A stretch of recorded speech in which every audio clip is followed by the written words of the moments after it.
네, 이번 코너는 취재 파일입니다. 관심사가 큰 경제 이슈를 하나 골라 심층적으로 파헤쳐봅니다. 네, 전기차 가격 전쟁이 시작됐습니다. 이 중국의 저가 공세에 맞서서 국내외 완성차 업체들이 대대적인 할인에 나섰는데 이 단순한 가격 인하를 넘어 기술력과 실용성을 갖춰야 소비자들의 선택을 얻을 수 있다는 지적이 나옵니다. 그 관련 내용 산업부 김경림 기자가 전해드립니다. 안녕하십니까? 안녕하세요.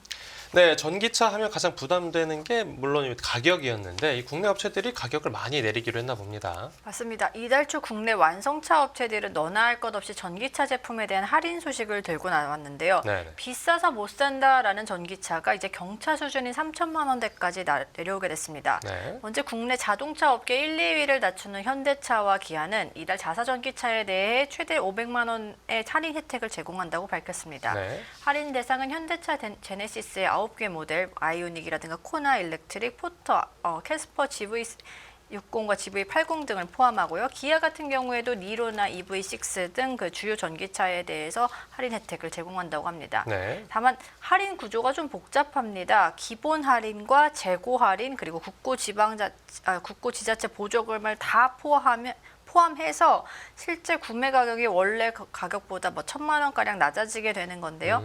이런 할인 혜택을 모두 받는다고 가정하면 이제 실구매가가 3천만 원대에서 4천만 원대까지로 형성될 것으로 전망되고 있습니다. 네. 또 다른 국내 완성차 업체인 KG 모빌리티 역시 주력 전기차 토레스를 할인하고 나섰는데요. 그 지자체 보조금과 별도로 그 자체적으로 인센티브를 지원한다고 합니다.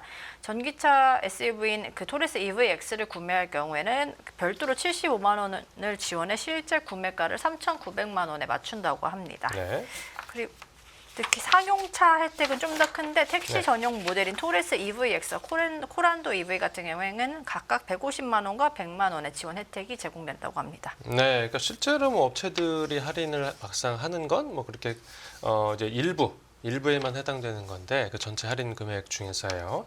근데 국내 업체들은 그렇고 수입차 업체들은 어떤 분위기죠? 맞습니다. 자존심이 세다고 볼 수 있는 수입차들도 각각 그 보조금이라든가 할인 혜택을 들고 나섰는데요. 뭐 스텔란티스 코리아는 지프 어벤져스나 푸조 2008 구매 시에 보조금을 제공하고 볼보 코리아 역시 최근 출시한 신형 SUV에 대해서 그 330만 원으로 최대 인하를 한다고 합니다. 네. 그런데 이 전기차 가격 전쟁에 불을 붙인 게 중국 비아디 때문이라고 합니다. 네, 맞습니다. 사실 전기차 가격의 눈높이를 3천만 원대까지 낮춘 거는 중국의 BYD가 아니었을까 싶은데요. 네. BYD는 지난 1월 16일 한국 시장에 정식 진출을 선언하면서 아토3의 가격을 3천만 원대로 공개하고 곧바로 서초와 용산 등 주요 거점에 전시장을 설치하기도 했습니다. 네. 사실 전기차 캐즘이라는 말이 괜히 나오는 말이 아니겠죠. 그래서 지난해 현대차와 기아, 한국 GM, 르노 및 KG 모빌리티 등 국내 완성차 5개사의 판매량을 합산해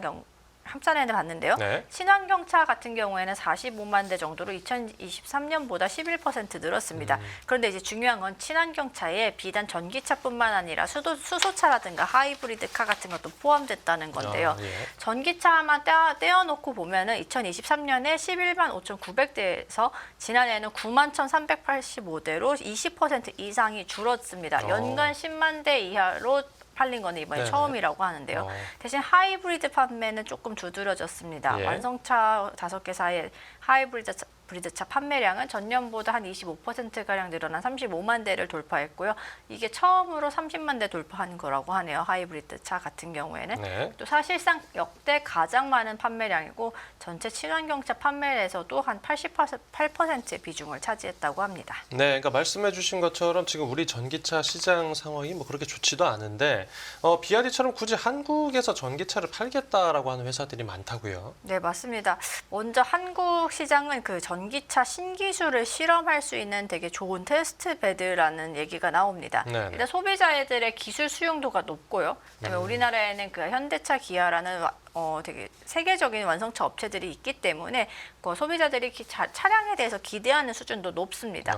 그래서 해외 브랜드들이 새로운 모델을 출시하기에 되게 좋은 환경이라고 하는데요. 네. 특히 여기다가 전기차 충전 인프라도 다른 나라에 비해서 꽤 잘 돼 있고 정부 역시 친환경차에 대해서 우호적인 정책을 적극적으로 하기 때문에 네. 글로벌 브랜드 입장에서는 여러 가지로 전략적인 시장이라고 볼 수 있습니다. 한국 시장에서 잘 팔리면 세계 시장에서도 잘 팔릴 것 같다 이런 생각을 한다는 거죠. 그렇게 보실 수도 있을 것 같습니다. 네. 그래서 앞서 언급된 그 중국 BYD를 예로 들어보고 싶은데 네. BYD 같은 경우에는 한국 진출 모델 가격을 일본에 비해서 1,000만 원 가량 저렴하게 출시했습니다. 그러니까 전기차 역성장 시장에 가격까지 할인해서 출시해서 당연히 완성차 업계에서는 화제가 될 수밖에 없었는데요. 네. 그리고 BYD가 전기 승용차로 한국에 진출하는 이유를 단순히 매출 확대로 볼 게 아니라 마케팅 전략의 일환으로 봐야 된다고 생각합니다. 그래서 가격이나 판매 대수가 문제가 아니라는 건데요. 이제 먼저 BYD에 대한 심리적인 장벽을 낮춘 다음에 중장기적으로 주요 완성차 업체들과 동일선상에서 기술 경쟁력으로 소비자를 확보하겠다는 셈법으로 해석할 수 있습니다. 네, 이 한국 시장이 마케팅 수단이라고 하는 건 그러니까 궁극적으로는 한국 시장을 발판으로 삼아서 이 다른 해외 시장까지 공략하겠다. 뭐 이런 걸로 봐도 됩니까? 네, 맞습니다. 제 생각에도 BYD가 노린 소비자는 이 작은 한국 시장뿐만 아니라 다른 아시아 국가까지도 염두에 둔 거라고 보이는데요. 네. 이게 지난달 그 BYD가 한국 진출 행사에서 열린 그 기자 간담회에서 약간의 힌트를 얻을 수 있었는데 당시 류쉐랑 BYD 아시아 태평양 부분 자동차 영업사업부 총경리, 그러니까 아태 지역 대표격인데요. 네. 이분이 어떤 말을 했냐면은 한국의 인플루언서들이 꼭 방문해야 하는 매장으로 BYD 매장을 만들겠다라고 했는데 굳이 일반 소비자가 아니라 인플루언서들이 BYD 매장을 방문하게끔 하겠다라고 말하는 거에서 어떤 행간을 읽을 수 있었는데 네. 그러니까 한국의 인플루언서들을 활용해서 일종의 소셜 마케팅 효과를 누리겠다는 게 아닌가 해석됩니다. 예. 한마디로 세계 시장에서 특히 동남아나 이제 남미 지역에서 한국의 대중문화가 갖는 파급력까지 고려해 한국 시장을 공략 대상이 아닌 마케팅 무대로 활용하겠다라는 게 BYD의 셈법이 아닐까 싶습니다. 네. 그래서 BYD 매장에 방문해서 시승도 하고 이를 소셜 미디어에 다시 리포스팅하는 유명 인플루언서와 뭐 그 포스팅에 노출되는 글로벌 팔로워들을 고려하면은 뭐 BYD가 어떤 마케팅 효과를 누렸는지 조금 짐작해 볼 수 있지 않을까 싶습니다. 네, 그 마케팅이라고 하는 게 그러니까 장기적으로 보면 물론 당연히 효과가 있겠지만 당장은 할인해 준 것 때문에 좀 판매 수익은 일부 줄지 않겠습니까? 맞습니다. 사실 가격을 내렸다는 거는 둘 중에 하나인데요. 뭐 생산자가 손해를 봤든가 아니면 소비자한테 그 마케팅 비용이 전이가 됐든가 두 가지인데 네. 뭐 KG 모빌리티의 토레스 같은 경우에는 그 생산 원가를 약간 줄였습니다. 애초에 생산할 때부터 그 리튬 인산철 배터리를 썼는데요. 그 네. 배터리 자체가 아시다시피 우리나라 3원계 배터리보단 싸기 때문에 그 생산 가격 자체가 낮을 수밖에 없었고요. 이 LFP 배터리를 썼기 때문에 올해 지자체에서 받을 수 있는 국고 보조금이 100만 원 이상 줄어들었다고 했는데 그 보조금을 이제 회사에서 마케팅 비용으로 메꿈으로써 100에서 150만 원 정도를 보전하고 소비자를 끌어오겠다는 전략입니다. 현대차 기아는 이제 이번 할인 행사로 인해 할인 행사 때문에 현대차 기아 관계자들과 뭐 여러 가지 얘기를 해본 결과 원가 절감 조치는 없었지만 이제 어느 정도 마진 손해는 감수하고 있다는 소문이 전해집니다. 네, 그렇군요. 지금처럼 이제 가격을 낮추면 그러니까 반짝 좀 판매가 늘기는 할 텐데 이 기술력 같은 게 좀 근본적으로 개선되지 않으면 전기차가 좀 이렇게 대중화되는 건 어렵겠죠.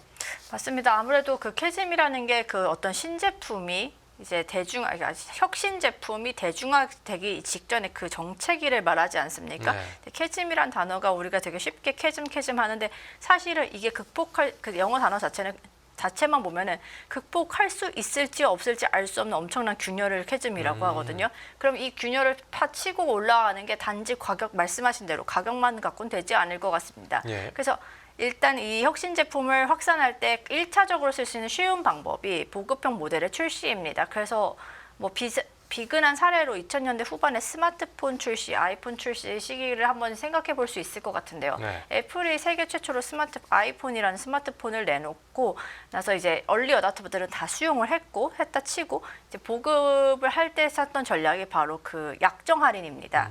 우리나라 뭐 지금도 약정 할인 많이 쓰긴 하는데 네. 여하튼 애플 같은 경우는 AT&T와 2년 약정이라는 프로그램을 도입하고 그 비싼 아이폰을 199달러에 제공하는 혜택을 제공합니다. 네. 이렇게 함으로써 아이폰이 미국의 이제 가장 대중적인 폰이 될 수 있었고요. 그래서 여기서 나아가서 이제 어느 정도 가격으로 시장을 확보했다면 그 다음에 써야 될 방법이 바로 현실적이고 좀 더 구체적인 유인책이라고 하죠. 네네. 내가 이 제품을 왜 써야 되지? 이비에 소비자한테 소구력을 가져야 되는데 네. 이게 동반돼야지 실구매자 수요를 촉진할 수 있다고 합니다. 그래서 또 애플 얘기긴 한데 네. 예컨대 태블릿이 처음 나왔을 때도 노트북을 대체할 수 있다. 태블릿이 하나의 그 카테고리가 될 수 있다라는 설득력이 부족했다고 합니다. 네. 그런데 이후에 애플은 어떤 정책을 썼냐면은 태블릿 전용, 그다음에 교육용, 업무용, 콘텐츠용으로 이렇게 어필을 하기 시작합니다. 이런 네. 구체적인 사례를 제시함으로써 소비자들도 이제 태블릿을 갖고 공부를 할 수 있구나, 태블릿을 갖고 뭘 할 수 있구나를 알게 되고 이제 설득력을 얻었다고 하고요. 네. 그 정리하자면은 그 전기차라는 신제품, 혁신 제품이 캐즘을 넘기 위해서는 비단 그런 저렴한 가격 공세 그뿐만 아니라 주류 소비자들, 그러니까 대부분의 소비자들이 원하는 가치와 실제 활용 사례를 좀 더 구체적으로 제시하고 소비자 신뢰를 쌓는 것이 관건이라고 생각됩니다. 네, 그러니까 친환경인 건 다 아는데 구체적으로 뭐 얼마의 어떤 연료비를 절감할 수 있는지 이렇게 소비자들이 체감할 수 있는 부분을 어필을 해라 이런 거죠. 맞습니다. 알겠습니다. 네, 오늘 취재 파일은 여기서 마무리하겠습니다. 잘 들었습니다. 감사합니다. 네, 이상으로 경제오늘 마칩니다. 시청해 주셔서 감사합니다.